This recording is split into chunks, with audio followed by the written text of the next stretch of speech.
When you master the art of speaking with humor and charm, life flows so much smoother, doesn't it? I've seen it myself. When you talk with wit, people remember you, admire you, and doors start opening in ways you never imagined possible. Your career path expands, your relationships deepen, and your confidence grows stronger every single day. That's why in this video, I'll share with you a simple formula to help you speak with humor and grace. And don't worry, this isn't some complicated theory, it's real, practical, and something you can start using right away. If you stay with me till the end, I promise you'll discover small techniques that can completely change the way you connect. Alright, let's dive into it. How can you actually become someone who talks in a funny, engaging, and natural way? Step 1 is simple, but trust me, it's powerful, and every step after builds on this foundation. Whenever I teach communication, my first step always looks easy, but it's the most important one. So here's step 1, choose common situations, moments that are guaranteed to happen in everyday conversations. Think of 1 to 3 things that you know for sure will happen in the setting you're in. That's it. You don't need to be clever yet, just anticipate situations that are predictable and real. Let me give you an example. Imagine it's your first date. The situation is clear, you're meeting someone new. Now think of the predictable moments. You'll ask what they want to drink, right? That's a simple, expected line, but with a bit of creativity, it can become your opening joke. You can make that one small question turn into laughter and connection. Now imagine another example, you're at work, and every Monday your boss asks, "How's the project going?" That's a predictable question. You can already prepare a witty or light-hearted response in advance. Or maybe you're taking an evening class and the teacher asks everyone to introduce themselves. You can predict it, name, job, and why you joined the class. That's a moment you can make memorable. Even in small social interactions, like dining at a restaurant, humor can make everything more pleasant. Picture yourself at a fancy restaurant. The waiter might ask, "Do you have any food allergies?" Almost every waiter does. Now imagine answering in a way that surprises them, without being rude, of course.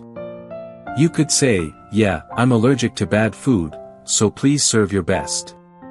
They'll laugh, relax, and instantly like you, even before you leave a tip. You see how that works? Humor turns tension into warmth and makes you unforgettable. Alright, let's move on to step 2, how to actually create these funny and charming details. This part is fun because it's where creativity starts to take shape. When you already know what will happen, you can prepare clever little twists around those predictable moments. Let's go back to the first date example, when you ask, "What do you want to drink?" Now, write down everything you can about that question. I mean literally, make a small list.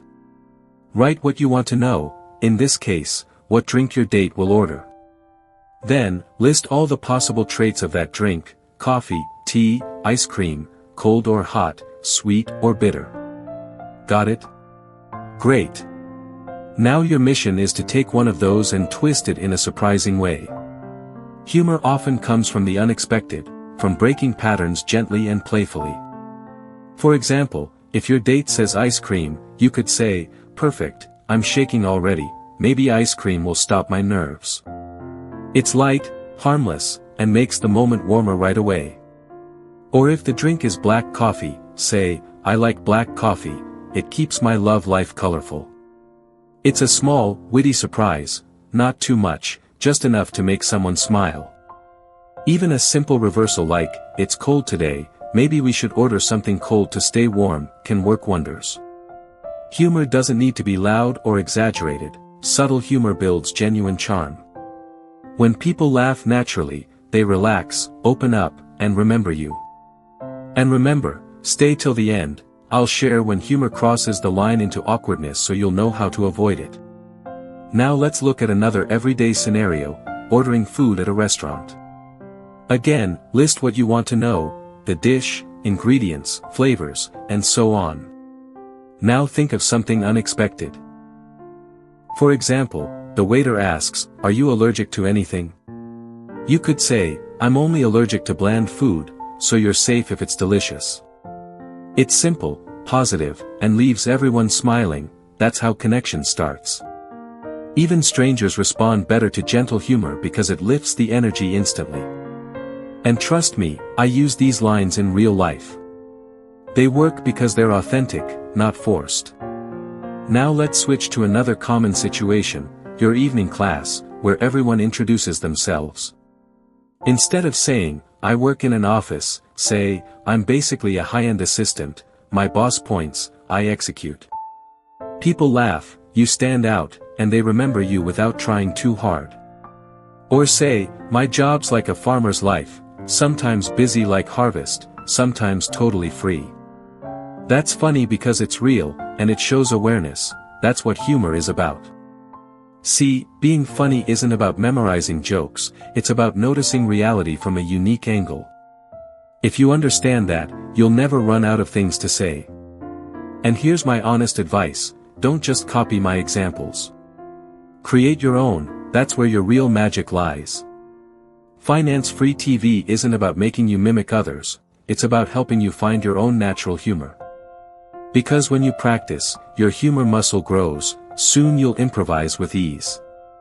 Now, let's go to one more situation, the office meeting. You know the scene, your boss asks, how's the progress on your task? Now list all the possibilities, fast, slow, hard, halfway done. Simple, right?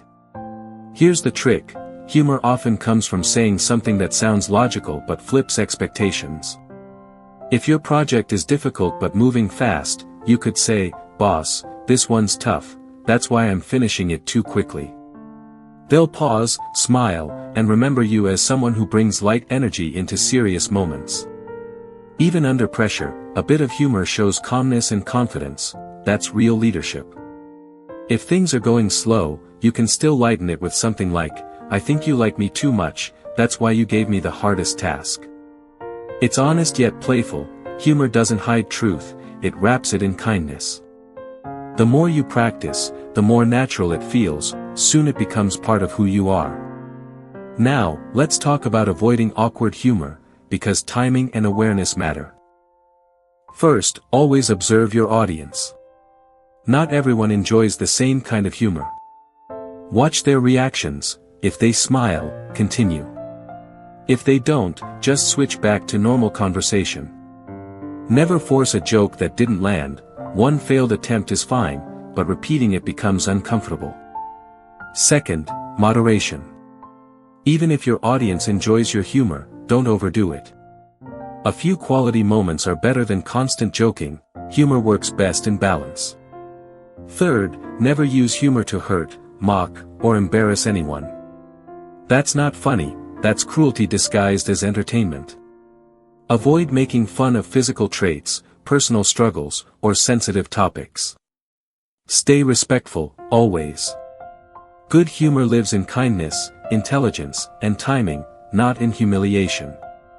And finally, remember this, humor isn't about information, it's about emotion.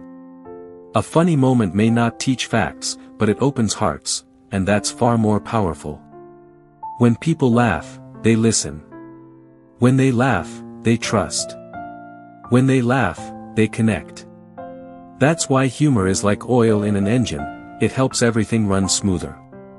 Without it, communication feels dry, rigid, and heavy. With it, people want to be around you, talk to you, and listen to you longer. So don't ever underestimate the emotional power of humor, it's one of the best skills you can ever learn. And remember, here on Finance Free TV, we upload videos every day to help you master personal growth and communication. So if you've made it this far, stay tuned till the end, the next episodes will be even better. Keep practicing a little bit each day, and soon your humor will flow naturally, without effort. One day, you'll realize that people don't just like talking to you, they love it. And that's when you'll know you've mastered not just speaking, but connecting. Thank you so much for watching, and I'll see you tomorrow right here on Finance Free TV. Keep smiling, keep learning, and keep making the world a little brighter with your words.